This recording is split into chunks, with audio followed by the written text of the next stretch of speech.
Assalamualaikum warahmatullahi wabarakatuh. Waalaikumsalam. Alhamdulillah, wassalamualaikum warahmatullahi. Yang saya hormati promotor Bapak Profesor Dr. Ansari Yamama MA dan co-promotor Bapak Dr. Muhammad Yali Harap MH. Yang saya hormati tim penguji ekstra kita Bapak Dr. Hisam Ahyani MH, penguji internal Bapak Dr. Erudin Murarab MHUM dan Bapak Dr. Nisful Khairi MH. Saudara Kompendus yang kami banggakan dan berbahagia beserta seluruh keluarga dan para undangan sekalian yang kami muliakan. Dengan mengucapkan Bismillahirrahmanirrahim, sidang terbuka Universitas Islam Negeri Sumatera Utara Medan dalam rangka promosi doktor atas nama Syahrul Juhair, nomor induk mahasiswa 4001203031, Program Studi Hukum Islam resmi saya buka. Saudara Promovendus, apakah saudara sudah siap diri? Siap. Dalam keadaan sehat? Alhamdulillah siap. Oke. Saudara dipersilakan untuk menyampaikan abstrak disertasinya. Waktunya 10 menit saja ya. Sudah dekat ada di sebelumnya. Silakan. Bismillahirrahmanirrahim. Assalamualaikum warahmatullahi wabarakatuh. Waalaikumsalam. Alhamdulillah. Wassalatu wassalamu ala Rasulillah. Yang terhormat Bapak Ketua Sidang Promosi Doktor Universitas Islam Negeri Sumatera Utara, Bapak Dr. Andus, Bapak Profesor Dr. Khalid MA. Yang terhormat Bapak Sekretaris Sidang Promosi Doktor Universitas Islam Negeri Sumatera Utara, Profesor Dr. Nur Sakinah Daulay MPC. Yang mulia dan yang amat terpelajar Bapak Pembimbing Profesor Dr. Ansari Yamama MA. Yang mulia dan yang amat terpelajar Bapak Pembimbing Dr. Muhammad Yadi Harap MA. Yang mulia dan yang amat terpelajar Bapak Penguji Eksternal Bapak Dr. Hisam Ahyani MA. Yang mulia dan yang amat terpelajar Bapak Penguji Dr. Nisful Khairi MAG. Yang mulia yang amat terpelajar Bapak Penguji Dr. Arifudin Mudah Rahab MHUM. Hadirin para undangan yang saya muliakan. Untuk memperhemat waktu, di sini saya akan memaparkan hasil penelitian di mana ini di Kementerian Agama Wilayah Provinsi Sumatera Utara.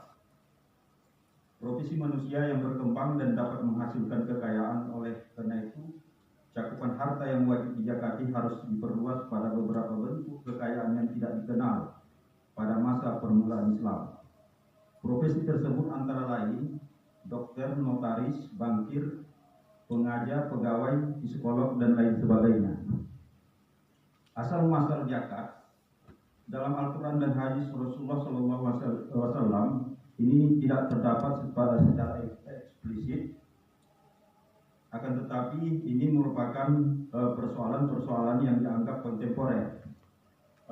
Beberapa pendapat menurut Yusuf Qardawi mengenai zakat profesi merupakan pekerjaan yang dikerjakan seseorang buat pihak lain, baik pemerintah, pengusaha maupun perorangan, dengan memperoleh upah yang diberikan dengan tangan, otak, ataupun kedua-duanya.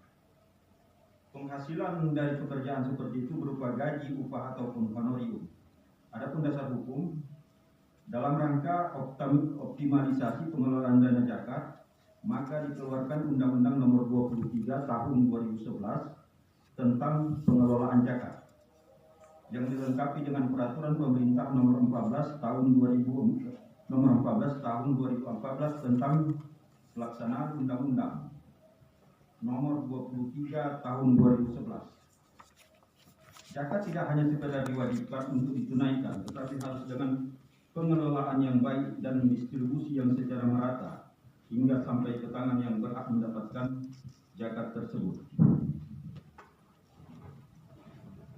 Mengenai pengelolaan zakat dilakukan oleh badan yang dibentuk pemerintah atau lembaga yang didirikan oleh masyarakat. Lembaga tersebut meliputi Badan Amil Zakat yang disingkat dengan BAS, Lembaga Amil Zakat yang disingkat dengan LAS, dan Unit Pengumpulan Zakat yang disingkat dengan UPJ. Dengan dikeluarkannya Undang-Undang Nomor 23 Tahun 2011 telah mendorong upaya pembentukan lembaga pengelola zakat yang kuat dan dipercaya masyarakat. Tata kelola zakat secara efektif, profesional, dan bertanggung jawab, perencanaan yang matang, pengorganisasian yang tepat, aktualisasi dan kontrol yang baik merupakan gambaran dari profesionalisme. Keefektifan tata kelola zakat diharapkan dapat memberikan kontribusi signifikan dalam memecahkan masalah sosial, ekonomi, dan kemasyarakatan. Hal ini dapat dilakukan atas kerjasama yang baik antara lembaga pengelola zakat. Adapun tempat penelitian yaitu wilayah Kementerian Agama yang meliputi Kanwil Sumatera Utara, Labuhan Batu, Kabupaten Dayi, Kabupaten Asahan, Binjai. Ada beberapa rumusan masalah yang Promotendus luangkan atau Promotendus teliti. Yang pertama itu bagaimana pendayagunaan dan pendistribusian zakat provinsi di wilayah Kementerian Agama. Yang kedua, bagaimana respon pegawai Kementerian Agama tentang pendayagunaan dan pendistribusian zakat provinsi di wilayah Kementerian Agama Sumatera Utara. Dan yang ketiga, untuk mengetahui faktor pendukung dan penghambat pendayagunaan dan pendistribusian zakat provinsi di wilayah Kementerian Agama Sumatera Utara. Langsung kesimpulan aja, kesimpulan.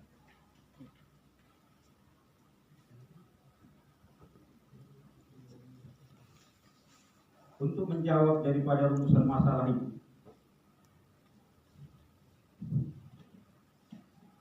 langsung kesimpulan.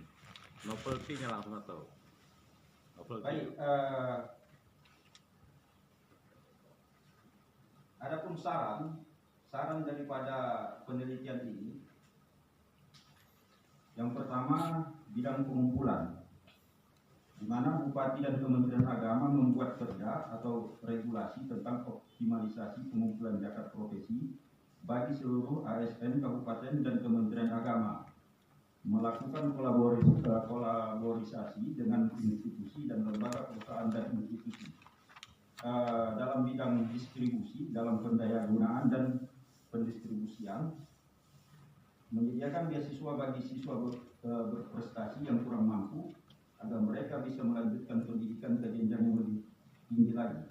Pelatihan keahlian, menyelenggarakan pelatihan keterampilan untuk meningkatkan kemampuan profesional dan peluang kerja bagi penerima zakat. Menyediakan pengawasan yang intensif bagi penerima bantuan sehingga tidak terjadi dana menjadi konsumtif.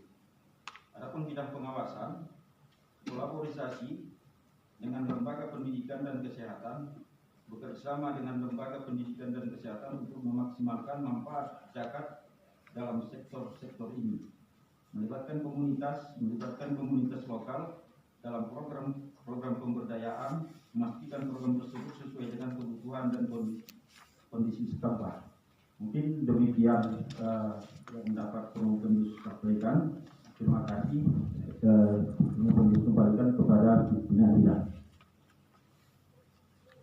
Terima kasih untuk kesempatan pertama. Dengan hormat dipersilakan kepada penyidik eksternal kita, kepada Bapak Dr. Hisam Panjang MH, dipersilakan waktunya sekitar 10 menit saja, Pak.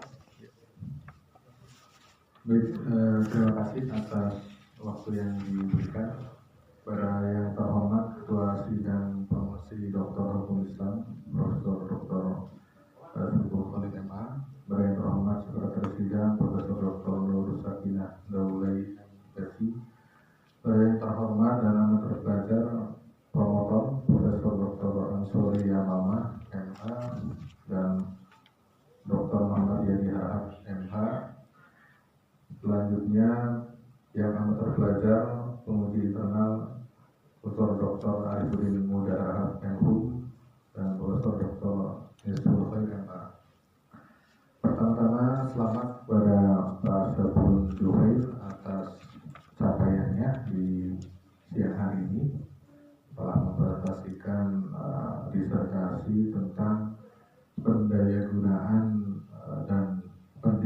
pendistribusian zakat profesi di wilayah Kementerian Agama Sumatera Utara. Baik, yang saya tanyakan berkaitan dengan teori yang digunakan untuk membedah apa itu pendayagunaan, apa itu pendistribusian zakat, khususnya zakat profesi yang berlaku atau diterapkan di wilayah Kementerian Agama Sumatera Utara. Saya ingin menanyakan terkait teori yang digunakan sebagai pijakan awal untuk membedah bisa menemukan properti yang terbaru, bisa menemukan media untuk menjadikan kelengkapan dalam pendukung sumber primer, sumber sekunder dari tema pendayagunaan dan pendistribusian zakat ini profesi. Silakan dijawab. Oke, baik, terima kasih kepada Dr. Ahyani. Untuk teorinya, saya mau menggunakan teori masalah musalah, di mana dalam hal ini banyak di lapangan saya lihat proses dan daripada pendayagunaan dan pendistribusian mereka menggunakan teori masalah musalah. Selanjutnya dalam konteks pendayagunaannya itu berfokus kepada aturan atau regulasi dan undang-undang nomor 23 tahun 2011 terus dituangkan dalam undang-undang nomor 23 tahun 2014. Terima kasih. Baik, selanjutnya dari teori yang digunakan itu, temuan disertasi Anda ini membantah teorinya atau mengembangkan atau menguatkan Membantah tentang pelaksanaan pendayagunaan itu. Dari pembantahan teori itu, apakah ada regulasi khusus yang mengatur berkaitan dengan ini kalau saya lihat lebih kepada optimalisasi distribusi seperti itu kan. Teori apa yang tidak berlaku atau yang dibantah oleh disertasi Anda ini? Tentang teori keadilan, di mana teori keadilan ini para mujaki dibenturkan kepada Al-Khorni itu sendiri, di mana beberapa ASN itu mereka keberatan untuk dipotong gajinya berkenaan dengan zakat profesi. Baik, jika ini membantah teori yang lama saya ingin mengetahui apa teori Anda ini yang Anda tawarkan seperti itu dalam 3 kata atau 4 kata. Dari hasil penelitian aplikasi di tengah-tengah ASN tidak ada keadilan dari proses jumlah gaji yang diterima oleh ASN itu sendiri dengan piutang-piutang yang mereka harus bayar. Makanya dalam konteks di lapangan mereka para ASN itu dari gaji pokok itu langsung dipotong sekitar 2,5%. Sementara kalau kita lihat dari piutang-piutang mereka tinggal hanya sisa untuk kebutuhan. Baik, coba rangkum 2 kata menjadi 2 kata. Teori Anda ini apa? Nama teorinya seperti itu. Tadi kan ada masalah musalah dan sebagainya. Dari inspirasi Anda apa kira-kira? Dari teori yang kita lihat di lapangan adalah konsep keadilan bagi ASN itu sendiri. Baik, terima kasih. Saya berikan kepada ketua sidang.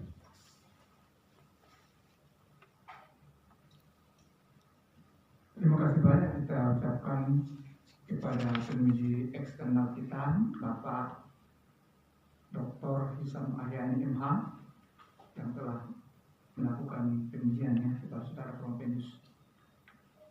Untuk penguji berikutnya, dengan segala hormat dipersilakan kepada Bapak Dr. Arifudin Murah Rapinhum yang dikenal kita waktunya Mas Buni. Assalamualaikum warahmatullahi wabarakatuh. Yang saya hormati pimpinan sidang ada Prof. Syukur, ada Prof. Sakinah, kemudian penguji eksternal Dr. Hisham. Terima kasih tetap eksis di terbuka kita kesempatan ini. Selanjutnya ada Prof. ada Profesor Dr. Ansari, kemudian ada Co-Promotor Dr. Muhammad Yadi, ada keluarga, ini ada tamu khusus ini Dr. Abdul Hasan Harahat, semoga juga memberi semangat. Promovendus saya sedikit saja. Saya ambil ranah sebagai penulis sekaligus. Saya mau minta penegasan saja. Kira-kira kesimpulan dari penelitian ini novelty-nya apa yang Promovendus dapatkan? Silakan. Baik, terima kasih kepada Dr. Arifudin Murah, di mana dalam proses penelitian ini aplikasi di tengah-tengah masyarakat ASN itu sendiri banyak yang tidak menerima, ada yang juga yang menerima. Jadi persoalan terima atau tidak terima, maka ada beberapa hal yang harus Promovendus garis bawahi tentang kebesaran atau besaran dari jumlah gaji pokok yang dipotong tanpa adanya pembagian dari piutang ASN itu sendiri. Saya contohkan seperti ini.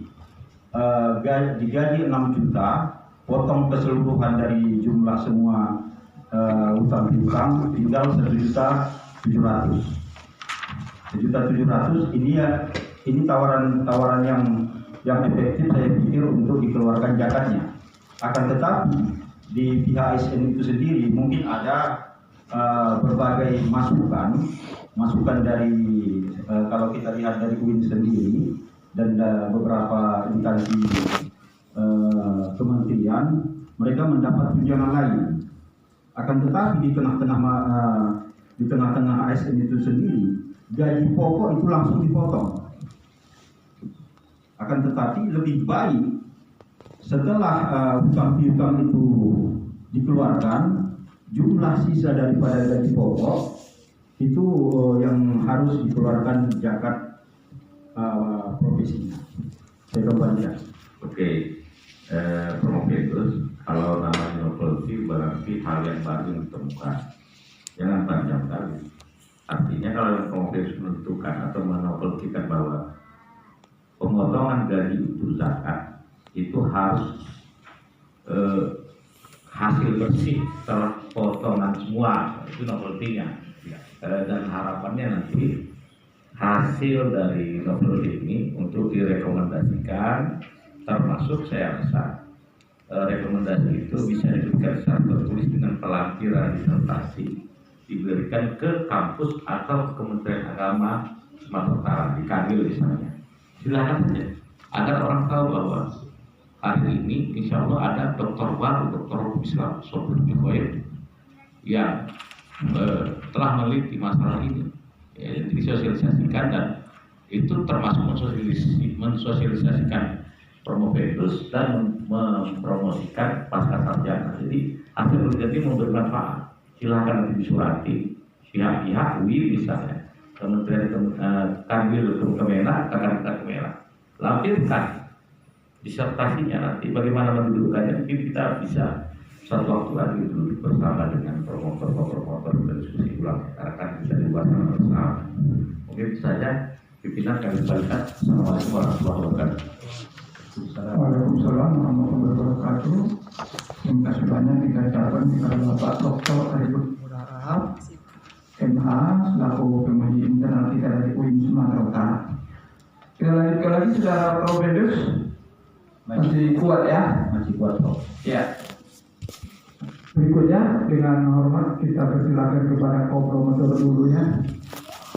untuk menguji kepada Bapak Dr. Muhammad Yadi Harahap, MH. Dipersilakan waktunya maksimal 10 menit Pak Yadi ya. Silakan Pak Yadi.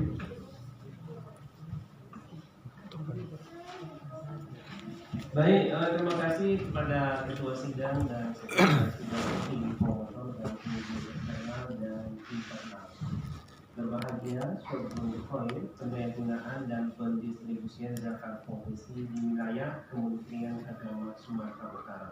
Selamat sekali lagi saya sampaikan, kami sebagai tim promotor ini patut dibanggakan dan kita berharap isi dari disertasi ini bisa dijadikan oleh Kementerian Agama khususnya wilayah Sumatera Utara bagaimana nanti pendayagunaan dan pendistribusian zakat profesi. Jadi terkait dengan zakat profesi menurut Undang-Undang Zakat tahun 2014 itu ada yang sifatnya pendayagunaan, ada yang sifatnya pendistribusian. Kalau dia pendistribusian berarti kepada orang-orang yang berhak mendapatkan zakat tersebut. Tapi terkait dengan pendayagunaan dia harus bersifat produktif. Jadi ini yang harusnya nanti Kementerian Agama wilayah Sumatera Utara bagaimana mereka membingkai bahwa keseluruhan zakat ASN yang di wilayah Kementerian Agama tersebut tidak dibagi secara keseluruhan kepada orang-orang yang kategori asnaf, tapi harus ada dia dalam bentuk pendayagunaan. Dan ini bagaimana bentuk pendayagunaannya sudah dibahas oleh si peneliti panjang lebar dan lain sebagainya di sini. Dan ini layak nanti seperti sampaikan rujukan. Mungkin barangkali itu yang bisa saya sampaikan. Saya kembalikan kepada Ketua Sidang. Terima kasih kepada Bapak Koordinator kita, Bapak Dr. Muhammad Yadi Harahap, MH. Kita lanjutkan lagi ya, saudara Pelopedus. Ini terakhir nih ya, komunikasinya ini promotor ya. Pada Bapak Profesor Dr. Ansari Mama MA, dipersilakan waktunya maksimal 10 menit. Baik, terima kasih. Alhamdulillah saya hormati dan dimuliakan Bapak Pimpinan Sidang, Profesor Dr. Khalil, beserta Sekretaris Sidang Profesor. Dekatnya lupa. Nur Sakinah Daulay, MPC. Bapak Dr. Isam Aryani MH, keluar kita banggakan, Dr. Arif, Dr. Yadi, dan keluarga yang berhadir serta saudara-saudara dan sejumlah karib kita, teman kita, sahabat kita, Dr. Abdul Hasanah, ya, Harahap, Guru Harahap. Alhamdulillah kita cukup bahagia senang hari ini bahwa UIN Pasca Sarjana melahirkan seorang doktor, istilahnya itu doktor yang bukan kaleng-kaleng ya. Jadi Profesor Abdul ini kita promosikan dia sebagai doktor bidang Islam, spesialisasi dalam konteks persoalan zakat. Mengapa kita katakan bukan kaleng-kaleng? Sebab beliau bisa mengambil satu jalan tengah ya, demi untuk keadilan bagi para PNS khususnya yang selama ini cukup merasa menderita tanda kutip dengan pemotongan zakat yang sesungguhnya mereka banyak dalam kondisi berhutang, merasakan keberatan yang luar biasa. Akhirnya saudara-saudara ini menawarkan sebuah rukhsah dalam konteks Islam demi untuk keadilan. Ada orang yang berhutang, berarti hutangnya itu dizakati telah dipotong hutang daripada gajinya, begitu ya. Sementara di sisi lain yang praktek dengan masyarakat dikatakanlah di kalangan PNS, hutang itu atau zakat itu dipotong dari jumlah gaji itu tanpa dikeluarkan hutang. Jadi sebuah pendapat yang cukup menarik ya, dalam rangka untuk memberikan keadilan tersebut. Sebab orang-orang yang berhutang ini kan orang-orang yang perlu dibantu. Makanya ayat mengatakan pada patuh, fuqara dan seterusnya hingga bil-gharimin ya. Jadi orang yang berhutang itu betul-betul orang yang memang berada dalam kesulitan. Jadi ada rukhsah. Nah, ini pendapat yang bagus saya pikir ya. artinya bahwa pelaksanaan zakat itu tidak berlaku secara universal, tapi dia parsial melihat kondisi daripada person maupun orang lokal. Nah, kalau ini pendapat ini cantik, apalagi nanti dikedepankan, dipromosikan kepada pihak-pihak yang mempunyai kebijakan, termasuk UIN Sumatera Utara misalnya ya, karena banyak dosen-dosen kita ini kalau berbicara zakat dan pegawai kita juga selalu terjadi perdebatan terkait pemotongan penghasilan. Kenapa memang PNS ini wajib berhutang, PNS ini wajib mengambil kredit. Nah, jadi Pak Ketua, Pak Prof. Syukur, ya, Pak Dr. Hisam, jadi ada dosen kita itu yang banyak tak pernah dia berhutang kredit ke bank, tapi sekali itu berhutang dia. Kenapa kakak berhutang? Pengen kakak berhutang kan? Jadi sekolahkannya juga SK-nya itu. Begitu. Jadi memang PNS itu berada selalu berhutang dan mereka perlu dikasih rukhsah, ya.